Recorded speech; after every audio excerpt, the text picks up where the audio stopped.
This video is a demonstration on the slab roller. So when working with slabs, your teacher is going to give you some clay, and most of the times the clay will be cut off of a block of clay. If you get clay that's cut off of the block of clay, for the slab roller, it does not need to be wedged. So that's one nice thing about the fresh clay off of the block. If you're just rolling a small slab though, I may have you take clay out of the reclaim bucket. If you're taking clay out of the reclaim bucket, it's very important that you wedge the clay before it goes through the slab roller. Any clay that goes in the slab roller must be in the plastic stage. It's very important not to put dried clay through the slab roller. So I have a chunk of clay here and a template. When using the slab roller, most of the time you're going to start with a template. So you'll have a shape that you're trying to make out of this clay. So the goal is that we're going to take this clay and we're going to thin it down to about 1/4 of an inch thick. So this clay is going to get thinner, and as it travels through the slab roller, it's going to get longer. But the thing about the slab roller is that the slab roller will make that clay longer, but it will not make the clay wider. So always start by having a template made or picked from one that I have for you. This template here is for a mug, and when I roll out a slab for the mug, I want to make sure my clay is wider than this template. So this is the piece of clay that I have, and if I put the template on top of it, I can see that it's about the same size as the template, but I want my piece of clay to be wider than the template. Now technically, I could turn my clay this way, and it's wider than the template, but I'm worried, I have so much clay on these outside edges, I'm worried that my clay won't get long enough. So I'm going to go back to this direction here. We always want to have the longer side go through the slab roller so we can go longer. So before I start, I'm going to spend just a couple minutes widening out my slab so that it's slightly wider than the short end of this template. When I'm doing this, I'm working on a canvas at the table, and I'm going to be kind of hitting the clay, and as I'm hitting the clay, almost like a karate chop, I'm going to hit it at an angle to help push the clay outward. So it's going to be loud for a second. Give me a minute. Occasionally, I'm going to flip the clay over so that I can do this on the other side as well.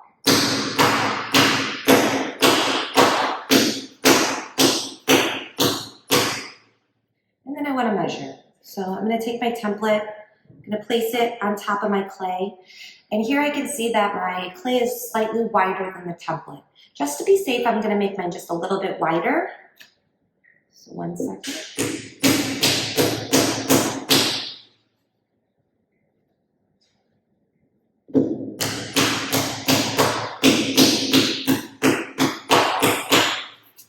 Okay, so now when I put my template on top of my clay, there's clay on either side of the template with enough clay that when this rolls out, it will be long enough for my template. Now, before this goes through the slab roller, there's something else I wanted to say. When we're flattening our clay for the slab roller, you want your clay to be about 1 inch thick when it goes through the slab roller, and then it's going to flatten it. So that's what's going to get it longer, is having enough clay to start with. However, we want to be careful. If your clay is thicker than 1 inch, so if I were trying to put a really thick piece of clay through the slab roller, it can cause problems in the slab roller. It's too thick, so you got to be careful not to put too much clay through the slab roller.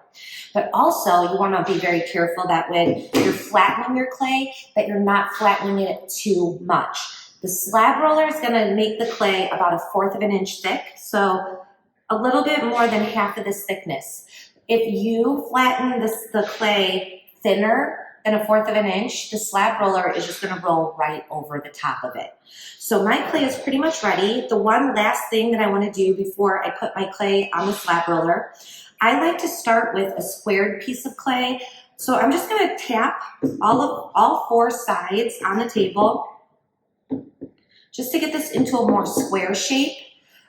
If this was a circle or an oval, when it goes through the slab roller, it'll come out a really long oval and your template might not fit. So you always want to make sure that you have a squared piece of clay.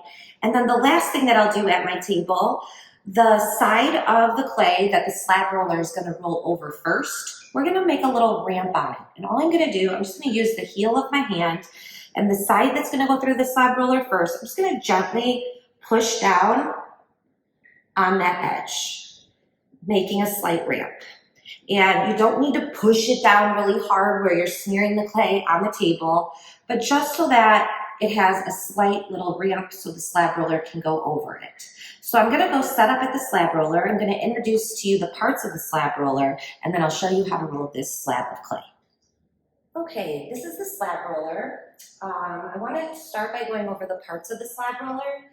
So this surface here, this is where you're going to be placing your clay. So this is the surface that your slab will be rolled on. On top of here is a canvas. Okay, so there's a canvas, and then underneath the canvas, there's a board. And this board is actually removable, and occasionally we want thicker slabs, so we'll take that out. Sometimes we want our slabs to be thinner, and I have an insert here that looks like this, that I can put down into the slab roller to make the slabs a little bit thinner. Generally though, we'll just be using the slab roller as it is. Okay, so we have the top of the slab roller, then we have the turning wheel. So this wheel here, as we turn it, is gonna make the slab roller go across the top of this surface. All right, we also have a canvas that's draped over the roller. So I'm gonna put this back down. So this is gonna go down flat like this. So you can see this piece of canvas is attached to the slab roller. So this is not removable. Okay, so this is the roller part of the slab roller, and this is what's gonna compress your clay and squish it down into the thickness that we're trying to roll out our slab. Now, it's important to know that the roller is made out of metal. And metal is non-porous, so what that means is the clay would stick to the metal. So it's really imperative that before you use the slab roller, you observe it and you make sure that it's set up correctly. So it's important, the number one most important thing is this top canvas. This top canvas is going to go over the top of your clay. So to get started, we always make sure this canvas is draped over the wheel, over the roller. So I'm going to drape that over. When you come up to the slab roller, if you can see the metal of the wheel, then you know that canvas needs to go over the top. If you come to the slab roller and the canvas is already over the top, then it is ready to begin, okay? The wheel, as we spin it, is going to go across the top of the surface of the slab roller, and that's what's going to compress the clay. So I'm going to show you how that works in a moment. However, this is a good point to tell you that as we go backwards, you're going to be bringing this wheel back. You've got to be careful of this top canvas because a lot of times what happens is it's going to get stuck underneath and then your clay is going to get stuck. If that happens, just stop what you're doing, come and get me, and I can help you, okay? All right, let me bring this back to the starting position. So there's another important step to using the slab roller, and that's placing a slab cloth down on top of the surface canvas. On the right side of the slab roller, there's a blue tote that has little cut up pieces of fabric in it. These are just like bed sheets. You're gonna grab one, okay? This needs to go down on top of the canvas before you begin rolling your slab, before you even put your clay down. So when we put these down, we want to make sure that we put them down flat and we kind of smooth out any wrinkles that might be in the fabric. I like to roll my slabs closer to the roller. However, there are going to be days when we're all using the slab roller and the canvas can get wet. You really can put your clay anywhere on the surface of the slab roller. You just got to be careful because if we put our clay down here, it doesn't give it much room to grow. So just keep that in mind. All right, so I have my slab cloth. I'm going to smooth it out. And I'm going to grab my clay. So this is the piece of clay that I prepped a little bit ago. The side that has the ramp on it, it's going to go towards the slab roller, the roller part, on top of the slab cloth. Now, when we roll these, you're going to keep the canvas over the roller. So this piece here is going to stay over the top. So you can watch your slab be rolled. Now, as I'm rolling this, I also want to watch the the slab cloth, and make sure it doesn't get bunched up and wrinkled. If I notice that it's getting wrinkled, I'm just gonna adjust it as I go. So just watch, I'm gonna turn the wheel. The wheel is actually, you turn it to the left for the roller to go to the right. You're gonna feel some tension as you're doing this. So I'm just kind of watching. I'm noticing the fabric's getting a little bunched up. I'm just gonna smooth it out and continue rolling. Now, I wanna make sure that the roller goes all the way completely over my clay. You're gonna be able to feel once the roller has passed over your clay. You do not have to take this all the way to the end, just so that you go just past your clay. Coming back, this is where you don't wanna get your canvas bunched up. So you're gonna grab onto the top canvas so it cannot get stuck underneath that roller, and you're gonna push the wheel in the opposite direction. So now I'm spinning the wheel to the right for the roller to go to the left.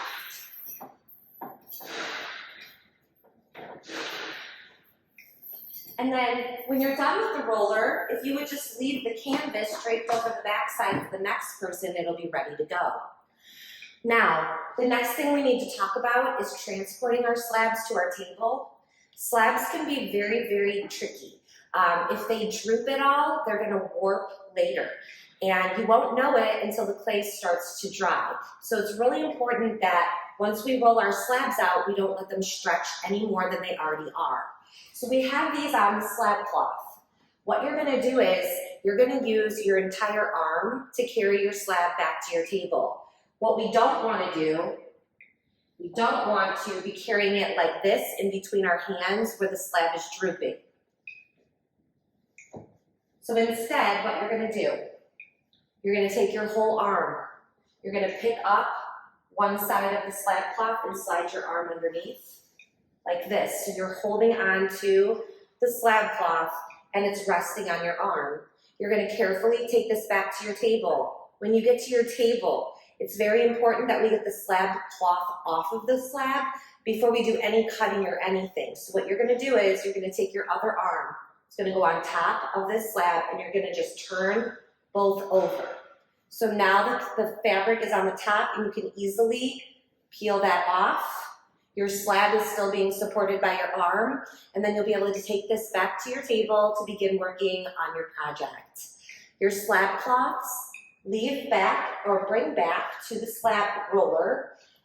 They can be used more than one time, but if the slab cloth is getting wet, don't use it. I like to just let them hang here for a little while to dry, and then the next person can use that same one. If you have any questions about the slab roller while we're using it in class, please make sure you ask. Thank you.